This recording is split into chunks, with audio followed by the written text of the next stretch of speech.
Hello दोस्तों, स्वागत है आपका हमारे online platform VK Edu change the way of learning पर। दोस्तों, कहते हैं कि कोई भी लक्ष्य इंसान से बड़ा नहीं होता और हारा वही जो लड़ा नहीं होता। जी हाँ दोस्तों, एक बार फिर से स्वागत है दोस्तों। एसएससी जीडी आज 10 जनवरी है दोस्तों।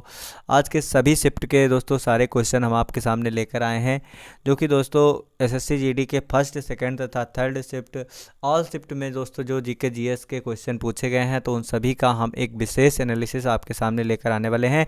दोस्तों आज का ये सेशन बहुत ज़्यादा बड़ा नहीं है, क्योंकि दोस्तों इसके अंतर्गत कुछ थोड़ा सा जो है टेक्निकल प्रॉब्लम आ गई, तो हम आपको ये क्लास आपको थोड़ा देर से मिल पा रही। अब दोस्तों अगली जो आपके एनालिसिस है वो दोस्तों आपको टाइमली दोस्तों हर शिफ्ट की अलग अलग एनालिसिस, साथ ही साथ में कंप्लीट एनालिसिस आपको मिलेगी। तो जितने सारे दोस्त नए जुड़ रहे हैं, एक बार लाइक, शेयर और दोस्तों सब्सक्राइब जरूर करेंगे। तो चलिए दोस्तों आज के पहले प्रश्न की ओर आगे बढ़ेंगे और दोस्तों देखेंगे फर्स्ट शिफ्ट दोस्तों 10 जनवरी की। दोस्तों इसमें एक प्रश्न पूछा गया है, मार्स, मार्केसिया, प्यूनेरिया किसके उदाहरण है? तो दोस्तों ये ब्रायोफाइट्स के उदाहरण है। किसके उदाहरण है? ब्रायोफाइट्स के उदाहरण है। सभी दोस्त ध्यान रखेंगे।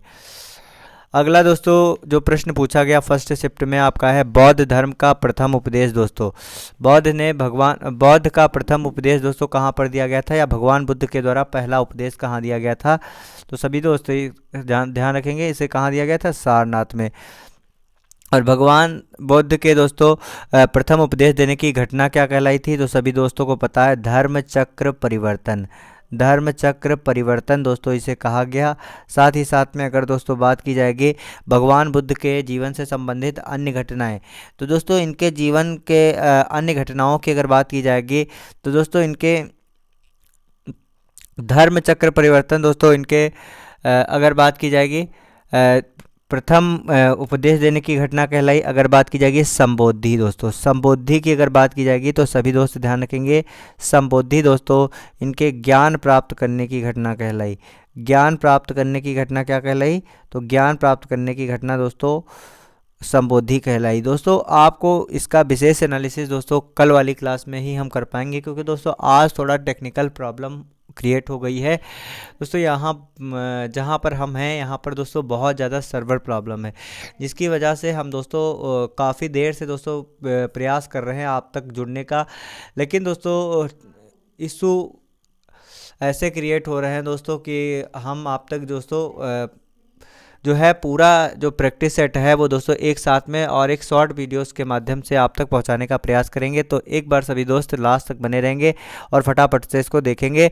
और साथ ही साथ में दोस्तों आप सभी दोस्तों को एक बात बताना है कि आप सभी दोस्त अगर इसका PDF चाहते हैं तो आप लोग एक बार टेलीग्राम चैनल को ज्वाइन करेंगे, जिसका लिंक आपको डिस्क्रिप्शन में मिल जाएगा। दोस्तों आपको सभी प्रैक्टिस सेट, साथ ही साथ में सभी एग्ज़ाम जिनका एनालिसिस होने वाला है, जो होने वाले हैं 11 का, 12 का, साथ ही साथ में 14 फरवरी तक आपका एग्जाम होगा, सबके PDF दोस्तों आपको टेलीग्राम चैनल पर प्रतिदिन मिलने वाले हैं।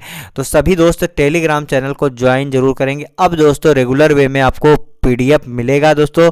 तो सभी दोस्त फटाफट से, जितने सारे लोग इस वीडियो को देख रहे हैं, तुरंत जाके अभी टेलीग्राम को ज्वाइन करेंगे। लिंक आपको दोस्तों डिस्क्रिप्शन में मिल जाएगा। भारत की प्रथम जनगणना कब हुई थी? तो 1881 में दोस्तों, लॉर्ड रिपन के समय में। अगला दोस्तों प्रश्न है, पंचवर्षीय योजना कब से शुरू हुई थी? तो सभी दोस्त ध्यान रखेंगे, पंचवर्षीय योजना डॉक्टर राजेंद्र प्रसाद दोस्तों जिस समय प्रधानमंत्री थे, भारत के प्रथम राष्ट्रपति थे। साथ ही साथ में जवाहरलाल नेहरू के समय में दोस्तों पहली पंचवर्षीय योजना दोस्तों स्टार्ट हुई थी 1951 से। सभी दोस्त ध्यान रखेंगे। अगला यहाँ पर दोस्तों है, कुचिपुड़ी नृत्य किस राज्य से संबंधित है? कमेंट सेक्शन में छाप देंगे। तो सभी दोस्त ध्यान रखेंगे, कुचिपुड़ी नृत्य की अगर बात की जाएगी तो ये किससे संबंधित है? आंध्र प्रदेश से।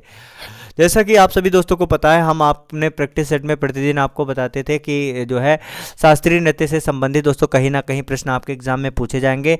तो फटाफट से दोस्तों यहाँ पर हम सभी लोग शास्त्रीय नृत्य को एक बार देखेंगे, क्योंकि दोस्तों शास्त्रीय नृत्य से कहीं ना कहीं बहुत सारे प्रश्न पूछे जाते हैं। तो जैसे आपसे दोस्तों पूछा जाता है केरल का शास्त्रीय नृत्य क्या है, तो इसकी एक ट्रिक है, सभी दोस्त ध्यान रखेंगे, केरल की कली मोहिनी। इसकी ट्रिक है केरल की कली मोहिनी। तो ये आपकी ट्रिक है, इसके सहायता से आप लोग याद रखेंगे केरल की कली। तो दोस्तों केरल का दोस्तों होता है, कली से बनेगा आपका कथक कली और मोहिनी से बनेगा दोस्तों मोहिनी अट्टम। तो सभी दोस्त ध्यान रखेंगे केरल के शास्त्रीय नृत्य क्या हैं? तो सभी दोस्त ध्यान रखें कथकली और मोहिनी अट्टम। अगर दोस्तों आपसे पूछा जाता है यहीं पर सभी दोस्त ध्यान रखेंगे, अगर दोस्तों आपसे पूछा जाता है एक बार कमेंट सेक्शन में छाप देंगे तमिलनाडु का शास्त्रीय नृत्य क्या है, कमेंट सेक्शन में छाप देंगे। तो दोस्तों बात की जाएगी तमिलनाडु की, तो तमिलनाडु का शास्त्रीय नृत्य है भरतनाट्यम। क्या है? भरतनाट्यम। अगर दोस्तों आपसे बात की जाएगी उड़ीसा का शास्त्रीय नृत्य क्या है, कमेंट सेक्शन में छाप देंगे। तो सभी दोस्त ध्यान रखेंगे उड़ीसा का शास्त्रीय नृत्य है ओडिसी। ओडिसी दोस्तों इसका शास्त्रीय नृत्य है, सभी दोस्त ध्यान रखेंगे उड़ीसा का शास्त्रीय नृत्य क्या है, ओडिसी। अगर दोस्तों बात की जाएगी यहाँ पर जितने सारे दोस्त जुड़े हुए हैं एक बार लाइक और शेयर जरूर करेंगे। मणिपुर का शास्त्रीय नृत्य क्या है, कमेंट सेक्शन में छाप देंगे। तो मणिपुर का शास्त्रीय नृत्य है दोस्तों मणिपुरी। अगर दोस्तों आपसे पूछा जाता है असम का दोस्तों शास्त्रीय नृत्य क्या है, बताएंगे असम का शास्त्रीय नृत्य क्या है, तो सभी दोस्त ध्यान रखेंगे असम का शास्त्रीय नृत्य है सत्रिया। साथ ही साथ में दोस्तों अगर बात किया जाएगा यहाँ पर जितने सारे दोस्त जुड़े हुए हैं एक बार ध्यान से देखेंगे, उत्तर प्रदेश का और राजस्थान का शास्त्रीय नृत्य क्या है, उत्तर भारत के शास्त्रीय नृत्य क्या है, तो सभी दोस्त ध्यान रखेंगे कथक दोस्तों उत्तर भारत का शास्त्रीय नृत्य है, जिसमें दोस्तों आपके उत्तर प्रदेश और राजस्थान राज्य शामिल है।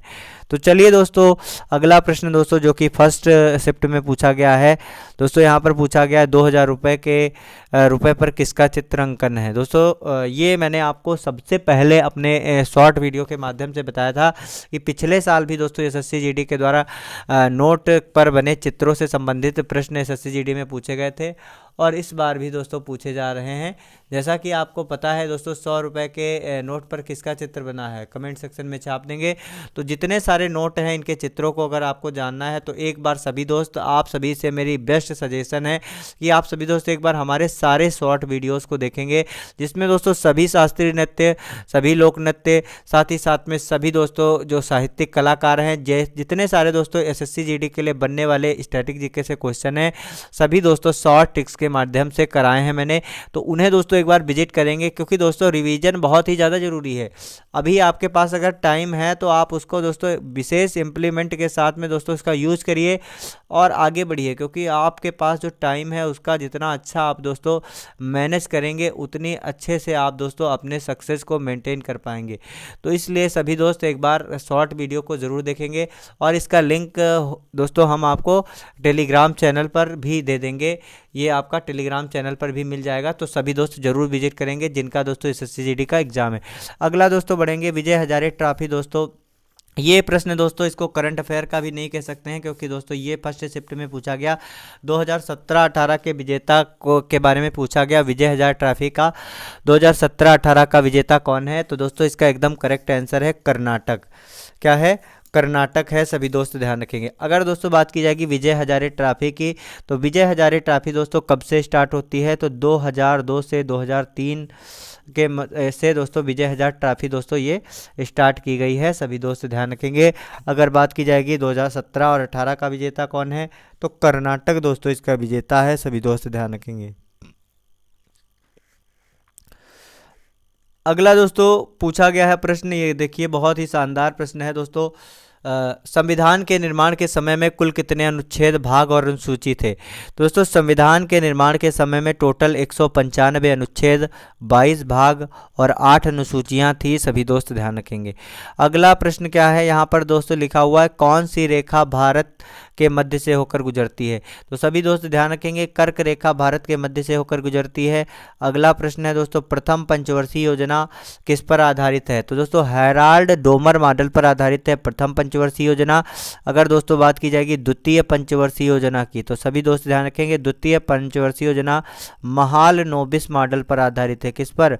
महालनोबिस मॉडल पर आधारित है, सभी दोस्त ध्यान रखेंगे महालनोबिस मॉडल पर आधारित है द्वितीय पंचवर्षीय योजना। 1951 से दोस्तों स्टार्ट होती है पंचवर्षीय योजना।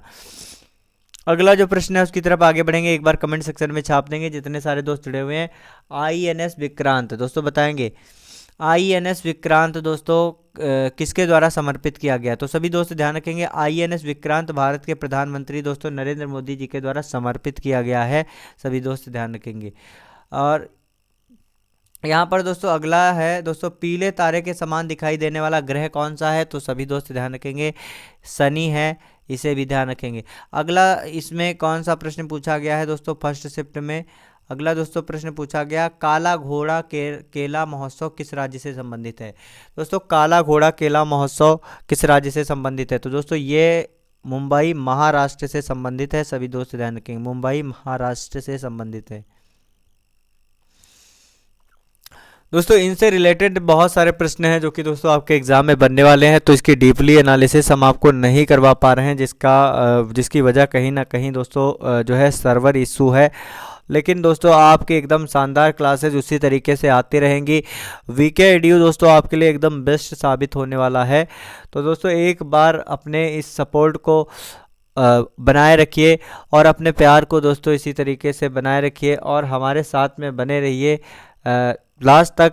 आज के इस सेशन में साथ ही साथ में उन सभी दोस्तों तक जरूर शेयर करेंगे दोस्तों जिनका अभी दोस्तों एसएससी जीडी एग्जाम है आगे, तो सभी दोस्तों का बेस्ट तरीके से तैयारी हो सके। अगला प्रश्न क्या है ध्यान से देखेंगे, और इसका यहाँ पर दोस्तों अब ये सेकेंड शिफ्ट चालू हो गई। तो सेकेंड शिफ्ट में दोस्तों जो प्रश्न हमने कलेक्ट किए हैं दोस्तों, तो ये दोस्तों सेकंड शिफ्ट में आपका पूछा गया है, मानव में पाचन की क्रिया कहाँ से शुरू होती है। तो दोस्तों ये आपका पूछा गया, मानव में पाचन की क्रिया कहाँ से शुरू होती है, तो दोस्तों मुख द्वार से मानव में पाचन की क्रिया शुरू होती है। अगला प्रश्न आपका पूछा गया, सिविल सेवा में सफलता पाने वाले प्रथम भारतीय कौन था। तो दोस्तों सिविल सेवा में सफलता पाने वाले पहले भारतीय थे सत्येंद्र नाथ टैगोर। अगला दोस्तों इसी तरीके से आपका पूछा जा सकता है, भारत की पहली आईपीएस महिला कौन है। तो दोस्तों भारत की पहली आईपीएस महिला कौन है, एक बार कमेंट सेक्शन में छाप देंगे दोस्तों। इसी तरीके से आपके बहुत सारे प्रश्न जो है बनेंगे, जो बनने वाले प्रश्न हैं उनको भी दोस्तों हम आगे देखने वाले हैं अपने अगले एनालिसिस सेशन में। अगला जो प्रश्न है उसकी तरफ आगे बढ़ेंगे दोस्तों, त्रिपुरा के लिए राज्यसभा का सदस्य किसे नियुक्त किया गया है। तो दोस्तों त्रिपुरा के लिए राज्यसभा का सदस्य किसे नियुक्त किया गया है, तो पूर्व सीएम विप्लव देव को नियुक्त किया गया है। त्रिपुरा की अगर बात की जाएगी तो इसकी राजधानी क्या है, कमेंट सेक्शन में छाप देंगे। तो दोस्तों त्रिपुरा की राजधानी क्या है, त्रिपुरा की राजधानी है दोस्तों अगरतला। अगरतला किसकी राजधानी है, अगरतला दोस्तों त्रिपुरा की राजधानी है। सभी दोस्त ध्यान रखेंगे। अगला दोस्तों प्रश्न ये देखो, पंचवर्षीय योजना से पूछा गया। दोस्तों योजना आयोग, पंचवर्षीय योजना, और साथ ही साथ में आप लोगों से सजेशन है, नीति आयोग, योजना आयोग और पंचवर्षीय योजना, इसे बहुत ही ढंग से तैयार करके एग्जाम में पहुंचे। इसके बारे में दोस्तों हम आपको एकदम डीपली जो है सेशन आपके लिए लेकर आएंगे। सभी दोस्त ध्यान रखें, किस पंचवर्षीय योजना के मध्य योजना का अवकाश हुआ था। तो दोस्तों एक ऐसा समय आया था दोस्तों जब पंचवर्षीय योजनाएं आपकी चल रही थी, तो बीच में दोस्तों इसे स्थगित कर दिया गया था, बंद कर दिया गया था। तो ये कौन सा समय था, तो सभी दोस्त ध्यान रखेंगे 1966 से 69 के बीच में ये दोस्तों तीसरी और चौथी पंचवर्षीय योजना के मध्य अवकाश हुआ था। सभी दोस्त ध्यान रखेंगे। दोस्तों यहाँ पर अगर बात की जाएगी, पंचवर्षीय योजना की बात की जा रही है, तो पंचवर्षीय योजना दोस्तों किसके आधार पर चलाई जा रही थी दोस्तों, तो ये योजना आयोग के जो है आधार पर चलाई जा रही थी। अगर आपसे पूछा जाता है योजना आयोग की स्थापना कब हुई थी, तो सभी दोस्त ध्यान रखेंगे 15 मार्च 1950। 15 मार्च 1950 को दोस्तों योजना आयोग के जो है गठन हुआ था। अगर बात की जाएगी इसका अध्यक्ष कौन था, तो दोस्तों इसका अध्यक्ष कौन होता है, तो योजना आयोग का अध्यक्ष दोस्तों पीएम होता है। और इसके स्थान पर दोस्तों 1 जनवरी 2015 को नीति आयोग आया था, जैसा कि आप सभी दोस्तों को पता है। तो अच्छे तरीके से दोस्तों योजना आयोग, पंचवर्षीय योजनाएं और साथ ही साथ में दोस्तों नीति आयोग, इसे बहुत अच्छी तरीके से कंप्लीट करेंगे। यहाँ पर दोस्तों लिखा हुआ है भारतीय राष्ट्रीय कांग्रेस के अध्यक्ष कौन हैं। तो दोस्तों भारतीय राष्ट्रीय कांग्रेस के अध्यक्ष मल्लिकार्जुन खड़गे हैं। सभी दोस्त ध्यान रखेंगे। अगला दोस्तों प्रश्न पूछा गया है, पाचन की क्रिया का प्रारंभ किस अंग से होता है। तो सभी दोस्त ध्यान रखेंगे, मुख द्वार से होता है, मुख से होता है, और ये आपका ध्यान रखेंगे। अगला दोस्तों लिखा हुआ है, ओलंपिक में पहले ध्वजवाहक कौन था। तो दोस्तों ओलंपिक का पहला ध्वजवाहक भारत से कौन था, दोस्तों इसका नाम है पूर्णा बनर्जी। अगला क्वेश्चन क्या है उसकी तरफ आगे बढ़ेंगे, स्किल इंडिया किस मंत्रालय के अंतर्गत आता है, सभी दोस्त बताएंगे। बात जब दोस्तों की जाएगी स्किल इंडिया, तो यह किस मंत्रालय के अंतर्गत आता है, तो सभी दोस्त ध्यान रखेंगे कौशल विकास और उद्यमिता मंत्री। अगर आपसे पूछा जाएगा वर्तमान समय में कौशल विकास और उद्यमिता मंत्री कौन है, तो सभी दोस्त ध्यान रखेंगे धर्मेंद्र प्रधान। धर्मेंद्र प्रधान दोस्तों वर्तमान समय में कौन है, कौशल विकास और उद्यमिता मंत्री। अगला जो प्रश्न है उसकी तरफ आगे बढ़ेंगे दोस्तों। यहाँ पर दोस्तों थर्ड शिफ्ट के एनालिसिस हम आपके सामने लेकर आए हैं दोस्तों। तो इसमें आपसे पूछा गया है अनुच्छेद 17 में क्या है। तो दोस्तों अनुच्छेद 17 क्या कहता है? अनुच्छेद 17 में दोस्तों अस्पृश्यता का अंत है, छुआछूत का दोस्तों अंत है। अगला दोस्तों लिखा है अंबुबाची का मेला। दोस्तों मेला से रिलेटेड, जैसा कि आप इसी सेशन में देख चुके हैं, 2-3 क्वेश्चन दोस्तों मेले से रिलेटेड पूछे गए हैं। साथ ही साथ में दोस्तों अगर बात की जाएगी तो यहाँ पर दोस्तों आपके अनुच्छेद से रिलेटेड भी क्वेश्चन पूछे जा रहे हैं। तो अनुच्छेद, आर्टिकल्स, साथ ही साथ में जो है मेले दोस्तों और पर्वों को इसे अच्छे तरीके से तैयार करेंगे। इसका भी दोस्तों 2022 में होने वाले सभी फेस्टिवल और सभी मेले इनका हमने कंप्लीट करवाया। दोस्तों कल के सेशन में दोस्तों जो करंट अफेयर हमने आपको कराई थी उसमें मैंने आपको बताया था अंबुबाची मेला कहाँ पर आयोजन हुआ था। तो दोस्तों इसका आयोजन दोस्तों असम में हुआ था। सभी दोस्त ध्यान रखेंगे। अगला जो प्रश्न है उसकी तरफ आगे बढ़ेंगे दोस्तों। PMAY के तहत सभी को आवास देने का लक्ष्य किस वर्ष रखा गया है? दोस्तों PMAY दोस्तों प्रधानमंत्री आवास योजना, यहाँ पर सभी दोस्त समझने का प्रयास करेंगे। प्रधानमंत्री आवास योजना, दोस्तों प्रधानमंत्री आवास योजना के तहत दोस्तों आवास देने का लक्ष्य दोस्तों कब तक रखा गया है? कमेंट सेक्शन में छाप देंगे जितने सारे दोस्त जुड़े हुए। एक बार सभी दोस्त लाइक और शेयर करेंगे। तो दोस्तों इसका अगर बात की जाएगी प्रधानमंत्री आवास योजना की, तो सभी दोस्त बताएंगे प्रधानमंत्री आवास योजना कब से स्टार्ट हुई। तो 2015 से दोस्तों प्रधानमंत्री आवास योजना स्टार्ट हुई थी। और साथ ही साथ में दोस्तों अगर बात की जाएगी ये आपका दोस्तों कब तक इसकी लक्ष्य रखा गया था? तो 31 मार्च 2022 तक इसका लक्ष्य रखा गया था। लेकिन अभी दोस्तों इसे बढ़ा दिया गया है। सभी दोस्त ध्यान रखेंगे, इसे दोस्तों 2 वर्षों के लिए बढ़ा दिया गया है। तो अब इसकी दोस्तों जो है रखा गया है। तो अब वर्तमान समय में इसका 2024, तो 2024 इसका एकदम करेक्ट होगा। 2022 दोस्तों पहले तक था, इसे भी ध्यान रखेंगे। अगला प्रश्न क्या, उसकी तरफ आगे बढ़ेंगे। दिल्ली का उपराज्यपाल कौन है? कमेंट सेक्शन में छाप देंगे। तो यहाँ पर दोस्तों दिल्ली के उपराज्यपाल के बारे में पूछा गया, तो विनय कुमार सक्सेना दोस्तों। और ये आपका पूछा गया अनुच्छेद 324 किससे संबंधित है? तो सभी दोस्त ध्यान रखेंगे अनुच्छेद 324 की अगर बात की जाएगी तो चुनाव आयोग से संबंधित है।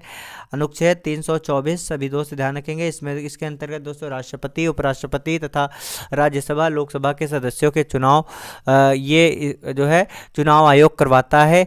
यही इसी का वर्णन किसके द्वारा किया गया? अनुच्छेद 324 के द्वारा। आप सभी दोस्त लास्ट तक बने रहे उसके लिए बहुत बहुत धन्यवाद। दोस्तों हमें खेद है कि हम जिस तरीके से आपका सेशन लाना चाह रहे थे उस तरीके से आप तक नहीं प्रोवाइड करवा पाए। लेकिन दोस्तों बिल्कुल भी निराश और हताश नहीं होंगे। नेक्स्ट सेशन में हम आपको दोस्तों मिलेंगे एक नए जोश और उत्साह के साथ में। लास्ट में दोस्तों वही कहना चाहते हैं जो कि हर रोज़ कहते हैं कि जब आंखों में अरमान लिया, मंजिल को अपना मान लिया, मुश्किल क्या आसान क्या, जब ठान लिया तो ठान लिया। बहुत बहुत धन्यवाद।